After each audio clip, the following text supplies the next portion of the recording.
Hello guys and welcome back to my channel. इससे पहले के पार्ट में हम लोगों ने देखा था कि वेवशान और लैनवांग जी की प्यार भरी बातें चल रही थी और वहाँ पे लैनवांग जी वेवशान को फोrehead पे किस करता है और अब उस रूम की खिड़की से ही कूद के चला जाता है। यहाँ पे अब वो अपने घर पहुँचता है। उसके मॉम डैड उसे देखते हैं कि इसे क्या हुआ, ये लंगड़ाते हुए क्यों चल रहा है, बेचारा लैनवांग जी कैसे सीधा चले। यहाँ पे वेवशान ने जो उसे इतनी अच्छी ओरल सर्विस दी है, उसके बाद सीधा चलने की उसके अंदर ताकत ही नहीं बची है। लैनवांग जी कहते हैं कि वो मैं गिर गया था और लैनवांग जी की मदर लैनवांग जी के मुंह पे कह देती हैं कि ओ मेरे को लगा था तुम टॉप बनोगे, बट मुझे नहीं मालूम था कि तुम बॉटम हो। वेवशान ने सब कुछ कैसे किया, क्या वो सही में बहुत इंटेंस था। यहाँ पे ऐसी बातें सुन के तो लैनवांग जी के डैड अपनी वाइफ को ऐसे घूर रहे थे कि तुम क्या बोल रही हो, तुम सोच समझ के तो बोलो, तुम अपने बेटे से बात कर रही हो। वो कहती है तुम क्या हो रहा है, तुम मुंह बंद रखो, खुद तो बूढ़े हो गए हो, मुझे ढंग से बातें करने दो। वहाँ पर लैनवांग जी पूरा शर्मा जाता है और वो कहता है कि मदर आप ये सब कुछ क्या पूछ रही है मुझसे। वहाँ पे लैनवांग जी की मदर कहती है हाँ वेवशान ने लगता है तुम्हें बताया नहीं कि कुछ मच्छरों ने लगता तुम्हारी नेक पे काट दिया है। वो क्या है ना, उन मच्छरों की बाइट्स दिख रही हैं। अगली बार उन मच्छरों से कहना कि थोड़ा अच्छे से काटे ताकि किसी को दिखे ना। लैनवांग जी को फिर मालूम चलता है कि वेवशान ने उसके नेक को भी अच्छे से सजा डाला है। फिर अब लैनवांग जी की मदर पूछती हैं कि बट वांग जी, वेवशान की शादी तय हो चुकी है और अब तुम्हारी रिलेशनशिप कुछ ठीक नहीं है, मेरे हिसाब से तुम्हें ये स्टॉप कर देना चाहिए। लैनवांग जी कहता है कि मदर, वेवशान वो शादी करना नहीं चाहता है और वो शादी मैं होने भी नहीं दूंगा। आप जानती है कि मुझसे कितना प्यार करता हूँ। वहाँ पर लैनवांग जी की मदर कहती है तो क्या मैं वेवशान के पेरेंट्स से बात करूँ। लैनवांग जी कहता है कि नहीं, पहले मैं कुछ चीज़ों को निपटाना चाहता हूँ, उसके बाद मैं खुद ही बात कर लूँगा। लैनवांग जी वहाँ से जाने लगता है और स्टेयर्स पर चढ़ने के बाद वो अपने रूम का डोर खोलता है और चिल्लाते हुए कहता है कि और मैं टॉप हूँ, वेवशान बॉटम है, आप मुझसे ऐसे कैसे पूछ सकती हैं। और ये कह के डोर जम से भड़म से बंद कर देता है। वहाँ पर लैनवांग जी की मदर कहती है वो तो दिख ही रहा है कि कौन टॉप है, यहाँ पे इसकी हालत देखो, ऐसी है जैसे तो मेरे वेडिंग नाइट की बात थी। लगता है इन बच्चों को वेडिंग नाइट बनाने की इतनी जल्दी है, ये शादी से पहले ही चालू हो जाते हैं। और एक इनको देखो, लैनवांग की तरफ इशारा करते हुए कहती है कि वेडिंग नाइट पे भी मेरे को शुरुआत करनी पड़ी थी, मेरे को इन्हें सड्यूस करना पड़ा था, और यहाँ देखो। लैनवांग कहते हैं कि मुझे पागल कुत्ते ने काटा था, जो मैंने इतनी ज़्यादा डर्टी माइंडेड वाइफ लाया हूँ कि बच्चे तक को नहीं छोड़ रही। तुम अपने बेटे से ऐसी बातें कर रही थी, तुम्हें शर्म नहीं आती। पर लैनवांग जी की मदर कहती है कि शर्म आना मैंने सीखा ना कदापि, मैं थोड़ी नॉटी, इसका मतलब ये थोड़ी ना कि तुम डर्टी माइंडेड कहोगे। और कौन सी लड़की डर्टी माइंडेड नहीं होती, और तुम्हारे लड़कों का दिमाग कौन सा गंगा जल से धुला होता है, कहाँ से इतना पवित्र दिमाग समझते हो, 24 घंटे लड़कियों को ताड़ते रहोगे, कम से कम हम ऐसी तो नहीं है। लैनवांग जी की मदर लैनकुरैन को सुना कर रूम में चली जाती हैं और डोर बहुत तेज से बंद करती हैं और कहती है सो जाना अब काउच पे, मैं नहीं खोलने वाली रूम।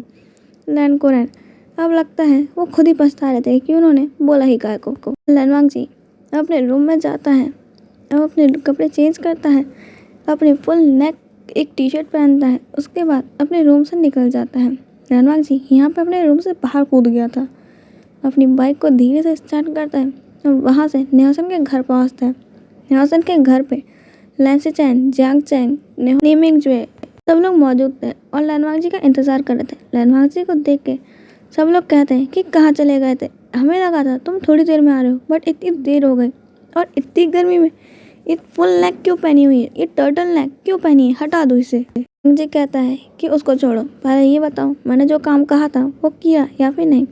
न्योसन कंप्यूटर को शो करवाते हुए कहता है कि लुक, सारे सबूत हैं हमारे पास वैन फैमिली के खिलाफ, बस तुम्हारे ऑर्डर्स का इंतज़ार है। एक ऑर्डर पे ये सारी चीज़ें ऑनलाइन हो जाएंगी, सारे गवर्नमेंट के पास पहुंच जाएंगी और पुलिस इन्हें कभी भी अरेस्ट कर सकती है। लैनवांग जी कहता है कि नहीं, अभी इसका टाइम नहीं आया है, और उससे पूछता है कि तुम्हें मालूम चला कि इन टाइगर सील है कहाँ, कि वैन फैमिली के पास है वो।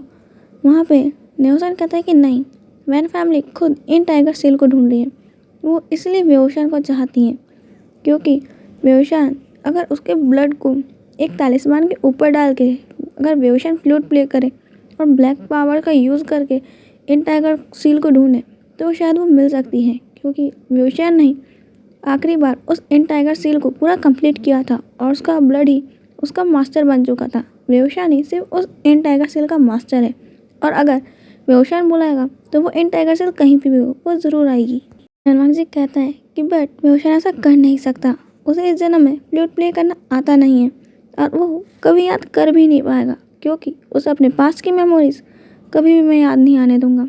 मैं नहीं चाहता कि बेओशान वो सारी पेनफुल मेमोरीज फिर से याद करे। नैन्सी चैन कहते हैं पर हम ये शादी कैसे रोकेंगे? यहाँ पे बेओशान के पेरेंट्स और बेन फैमिली की एक कॉन्ट्रैक्ट मैरिज हो रही है। ये एक बिजनेस प्रपोजल है।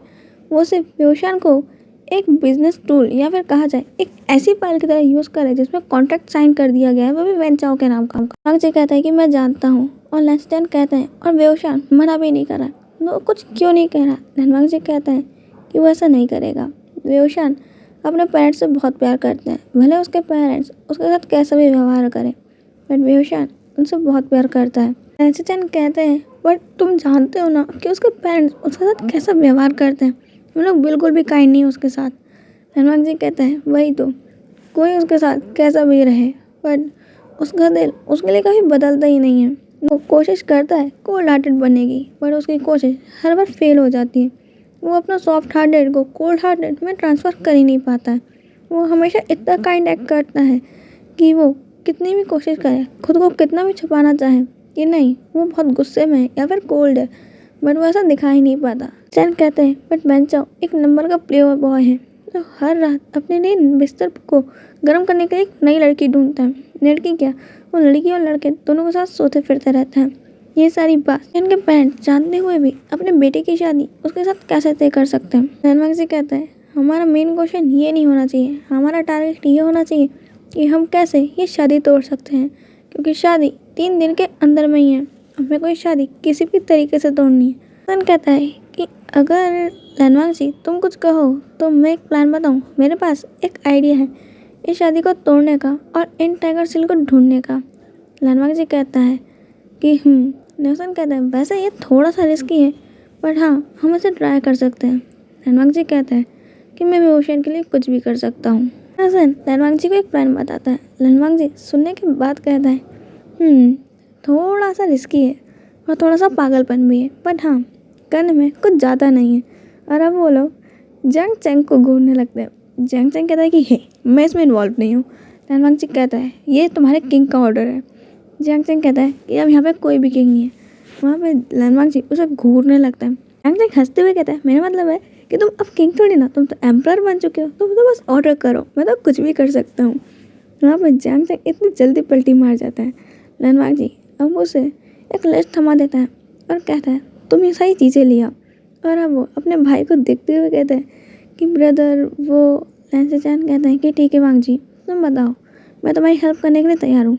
लैंडमार्क जी अब उन्हें भी कुछ चीज़ें बताता है और एक प्लान उनके कान में जाके बड़बड़ा देता है और कहते हैं कि ब्रदर आप ये कर पाएंगे। नैन्सी चैन कहते हैं ऑफ कोर्स ये काम बहुत आसान है, वो वैसे भी मुझ पर फ्लर्ट मारते फिरता ही रहता है, उससे ये काम करवाना बहुत आसान है। नैन्सी चैन अब जिन गोंगियों के पास जाते हैं। वहाँ पर जिन गोंगियों हर बार की तरह नैन्सी चैन में फ्लर्ट मारा था और यहाँ पर नैन्सी चैन भी उससे 1-2 फ्लर्टी लाइन्स बोल ही देते हैं। और ऐसे ही बातें करते करते वो उसके फ़ोन के अंदर एक वॉइस रिकॉर्डर लगा देते हैं, जिससे ये लोग बैठे बैठे जिन गोंगियों की सारी बातें सुन सकते हैं कि वो क्या कर रहा है। और नैन्सी चैन और वहाँ से आ जाते हैं और वहाँ पे लैंडमार्क जी अपने ब्रदर को थम्स अप का साइन दिखाता है। जिन गोंगियों अब यहाँ से वेन चाओ और वेन रूहान के पास जाता है और वहाँ पे वो लोग यही बातें कर रहे थे कि बेओशान को कैसे भी उन्हें हासिल करना ही पड़ेगा, क्योंकि ईलिंग पेट्रा की एक ऐसी की है जिससे वो इन टाइगर सील ढूंढ सकते हैं। वहाँ पे वेन चाओ कहता है कि मुझे अब भी समझ नहीं आ रहा कि ये लैंडमार्क जी हम सबको कर्ज करके रीबर्थ करवा के करना क्या चाहता है। लैंडमार्क कहता है उससे हमें कोई मतलब नहीं, उसने तो हमें एक और सेकंड चांस दिया है इन टाइगर सील को हासिल करके पूरी दुनिया में राज करने का। फिर जिन गोंगियों कहता है कि तुम मेरे से किया हुआ वादा मत भूल जाना, तुम लैंडमार्क जी के साथ कुछ भी करो बट नैन्सी चैन को कुछ भी नहीं होना चाहिए। वेन चाओ कहता है कि ओ बेबी तुम्हें अपने फ्यूचर हस्बैंड की चिंता हो रही है, क्यों ना तुम एक रात मेरे साथ भी गुजारो, ये हो सकता है कि तुम्हारा टेस्ट बदल जाए। जिन गोंगा कहता है कि वेन चाओ अपनी हद में रहो। खान कहता है कि वैसे ज़्यादा मैं जानता हूँ कि एक टाइगर सील शायद वेवशान के पास ही होना चाहिए और हो सकता है उसको उसकी मेमोरीज याद हो। वेंचाओ कहता है कि नहीं, ऐसा नहीं हो सकता। मैंने उसको अच्छे से नोटिस किया था, उसे कुछ भी याद नहीं है। वान कहता है फिर तो और भी अच्छी बात है, तुम वेवशान को अपने प्यार के जाल में फंसा के फिर उसे मार डालना। उसके दर्द में, उसके दिल में जो पेन होगा, उसके खून के अंदर से वो जो नेगेटिव एनर्जी बह रही होगी, वो हमें और भी ज़्यादा हेल्प करेगी इन टाइगर सील को ढूंढने के लिए। ये हमारे लिए और भी अच्छी बात है। जी बस अपने गुस्से पे कंट्रोल करके रखा हुआ था कि इन लोगों का तो मैं मुंह तोड़ दूंगा कि इनकी हिम्मत कैसे हुई मेरे सामने ऐसी बातें करने के लिए। नेल्सन कहता है कि वांग जी खुद पे कंट्रोल करो, हम लोग इसे बहुत जल्दी बदला लेंगे। चांग जैंग अब वहाँ पर लैनवांग जी के मंगाए हुए सामान लेके आ जाता है। वहाँ पर लैनवांग जी ने एक बहुत हॉट और सेक्सी ड्रेस और सेक्स टॉयज मंगवाए हुए थे।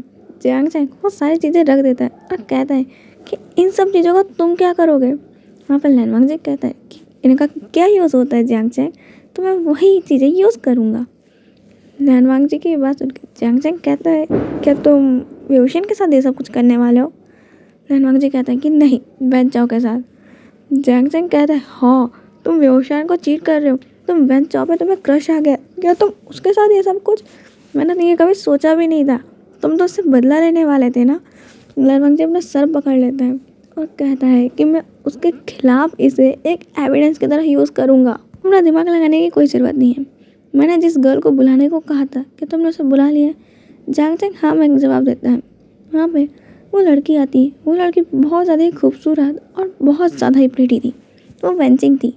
वहाँ पे वेंचिंग आते हुए कहती है कि आफ्टर ऑल वांग जी, तुम्हें मुझे बुलाना ही पड़ा, मैं जानती थी कि तुम मुझे ज़रूर बुलाओगे। हमें लैनवांग जी कहता है कि वेंचिंग क्या तुम मेरी एक मदद कर सकती हो। वेंचिंग कहती है कि मैं तो सबकी मदद कर सकती हूँ, बस तुम बताओ कि करना क्या है। वहाँ पे लैनवांग जी कहता है वेंचाओ की तस्वीर को सामने फेंकते हुए कि इसको सड्यूस करना है और कुछ ऐसे वीडियोस बनाने हैं कि जिसमें ये लगे कि तुम्हारे साथ मिसबिहेव कर रहा है और नाइट स्पेंड कर रहा है। बस ऐसे ही कुछ वीडियोस मुझे चाहिए। वेंचिंग कहती है कि ऑफ कोर्स ये सब तो बहुत आसान है, बट हाँ तुम जानते हो ना कि इसके बदले मैं कितना चार्ज करती हूँ। लैनवांग जी कहता है कि ऑफ कोर्स, और हाँ अगर इसने मेरे साथ कुछ किया तो मैं बता देती हूँ, मैं इसे मार डालूंगी।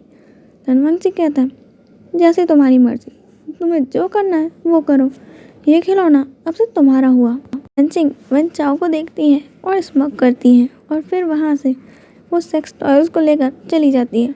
वहाँ पे नेल्सन कहता है कि लैनवांग जी तूने इसे कैसे ढूंढा, यहाँ पे मुझे तो लगा भी नहीं था कि ये लोग भी आए होंगे वापस रीबर्थ करके। जी कहता है मैंने इसे नहीं ढूंढा, मेरे लक ने इसे खुद ब खुद मुझसे मिलवा दिया और मुझे नहीं मालूम था कि ये एक लेस्बियन है, और मुझे मालूम चला है कि ये जांग याली की गर्लफ्रेंड है। सिंह कहता है तुम मेरी बहन की गर्लफ्रेंड से ये काम क्यों करवा रहा है, अगर जांग याली को मालूम चल गया तो। लैनवांग जी कहता है कि कूल डाउन, ऐसा कुछ भी नहीं होने वाला है क्योंकि सारी एडिटिंग जांग याली खुद करेंगी। सब लोग अपने घर आ जाते हैं और चैन की नींद सो रहे थे। यहाँ पर लैनवांग जी को नींद तो आ रही थी बट चैन की नींद, उसके वेट ड्रीम्स उसको बार बार जगा रहे थे। जब से वेवशान और उसने फर्स्ट किस और ये सब हरकतें करी, उसके बाद तो लैनवांग जी के वेट ड्रीम्स कुछ ज़्यादा ही पूरे हो गए। यहाँ पर लैनवांग जी ऐसी ऐसी चीज़ें देख रहा है जिन्हें देख के लैनवांग जी बार बार हार्ट हो जा रहा है और बेचारा 3-4 चक्कर वॉशरूम के काट ही चुका है। लैनवांग जी अब वेवशान पर गुस्सा कर रहा है कि सारी उसकी गलती है कि किसने कहा था उसे ऐसी हरकतें करने के लिए। पहले तो वो इतना क्यूट है और मैं बनी, तुम कितनी नॉटी हरकतें कर रहे हो, तुम्हें इसकी पनिशमेंट मिलेगी। लैनवांग जी की रात बड़ी खस्ती और बहुत बुरी जाती है। नेक्स्ट मॉर्निंग सब लोग अब उठते हैं और अपने प्लान के अकॉर्डिंग वर्क कर रहे थे। यहाँ पे वैन रूहान ने लैनवांग जी पे नज़र रखने के लिए अपने गार्ड्स भेज दिए थे जो 24 घंटे लैनवांग जी के पीछे पड़े हुए थे, और लैनवांग जी भी उन्हें जानता था कि वो उनका पीछा कर रहे हैं। इसलिए लैनवांग जी अपने डेली रूटीन की तरह पहले कॉलेज जाता है और वेवशान के साथ घर आता है, और यहाँ पे उसके बाद लैनवांग जी और वेवशान के ही रूम में थे। पर लैनवांग जी रूम में एंटर करते ही डोर को जल्दी से लॉक कर देता है, वेवशान को कस के बहुत टाइटली हक करता है और किस कर देता है। वेवशान कहता है कि ये क्या था। लैनवांग जी कहता है कि ये पनिशमेंट थी, और ऐसा कहते हुए वो वेवशान को ढेर सारी किसेस करने लगता है और लैनवांग जी वेवशान को किस करते करते ही बेड पे लेटा देता है। रोशन उसे दूर होते हुए कहता है कि मुझे फ्रेश होने जान दो, मेरे को पसीना आ रहा है अभी। वहाँ पे लैंडमार्क जी कहता है कि कोई बात नहीं, कुछ टाइम बाद हम दोनों साथ में ही शावर ले लेंगे। रोशन कहता है कि तुम्हें नहीं लगता कि तुम बहुत ज़्यादा नॉटी होते जा रहे हो। लैंडमार्क जी कहता है कि नहीं, मुझे तो ऐसा बिल्कुल नहीं लगता। रोशन कहता है कि तुम मुंह बंद करो और छोड़ो मुझे। रोशन कहता है कि तुम भूल गए कि तुम्हें कल की पनिशमेंट मिलना बाकी है। रोशन कहता है कि ओह, ऐसा क्यों लगता है तुम्हें कि तुम मुझे पनिश कर पाओगे। यहाँ पे लैंडमार्क जी कुछ कहता उससे पहले ही रोशन अपने लेग से लैंडमार्क जी के चेस्ट तक अपना पैर ले आता है और कहता है कि मुझे लगता है कि कोई मुझे बहुत अच्छे से चाहता है। और रोशन अपने पैर से अब लैंडमार्क जी के प्राइवेट पार्ट को टच करने लगता है और रब करने लगता है। लैंडमार्क जी कहता है कि रोशन बिहेव। रोशन कहता है कि क्या हुआ मार्क जी, क्या तुम्हें कहीं दर्द हो रहा है, क्या मैं तुम्हारी हेल्प करूं। वहाँ पे लैंडमार्क जी रोशन को किस कर लेते हैं। रोशन लैंडमार्क जी के लिप को बाइट कर लेता है। लैंडमार्क जी जब थोड़ा सा दूर होता है तो रोशन आगे बढ़ के उसके कान को भी बाइट कर लेता है। लैंडमार्क जी अब रोशन के हाथ छोड़ देता है। लैंडमार्क जी के हाथ छोड़ दे रोशन उसके ऊपर आ जाता है और लैंडमार्क जी को नीचे कर देता है। और रोशन अब लैंडमार्क जी के पैरों के बीच में अपने पैर को फहराने लगता है और अब लैंडमार्क जी के चेस्ट के ऊपर अपने हाथ को फहराते हुए, अपने लिप को लिक करते हुए और अपने बालों को बहुत सेक्सी वे में ऊपर करता है। और फिर उस सेक्सी लुक से रोशन लैंडमार्क जी की तरफ देख के ब्लिंक करता है और एक आँख मारता है। और रोशन कहता है कि वांग जी, क्या तुम्हें मैं चाहिए। लैंडमार्क जी तो रोशन को इतने क्यूट एक्सप्रेशन और सेक्सी बॉडी देख के बहुत ज़्यादा एक्साइटेड हो गया था। लैंडमार्क जी कहता है वही मेरा हाथ छोड़ो, मुझे तुम्हें टच करना है। वही कहता है कि नहीं, अब ये तुम्हारी पनिशमेंट है कि तुम मुझे टच नहीं कर सकते। लैंडमार्क जी कहते हैं कि नहीं वही मेरा हाथ छोड़ो। ऐसा कह के लैंडमार्क जी रोशन से ज़बरदस्ती अपना हाथ छुड़ा लेता है और रोशन को अपने तरफ खींच के उसे किस करने लगता है। तभी उनके डोर पर नॉक होता है और अचानक से कोई डोर खोल के अंदर आ जाता है। वहाँ पे उन दोनों को किस करते देख बहुत तेज से ऊपर से चिल्ला पड़ता है कि आ। रोशन और लैंडमार्क जी अपने किस को कंटिन्यू करते हुए उधर डोर की तरफ देखते हैं कि कौन है। और उस पर्सन को देखने के बाद उन दोनों को कोई घंटा फर्क नहीं पड़ता है, वो लोग अपने केस को अब भी कंटिन्यू रखते हैं। गैस करना कि वो पर्सन कौन होगा। इतनी हिंट है कि वो मेल है। इसके लिए इतना ही, हम मिलेंगे नेक्स्ट पार्ट में। बाय।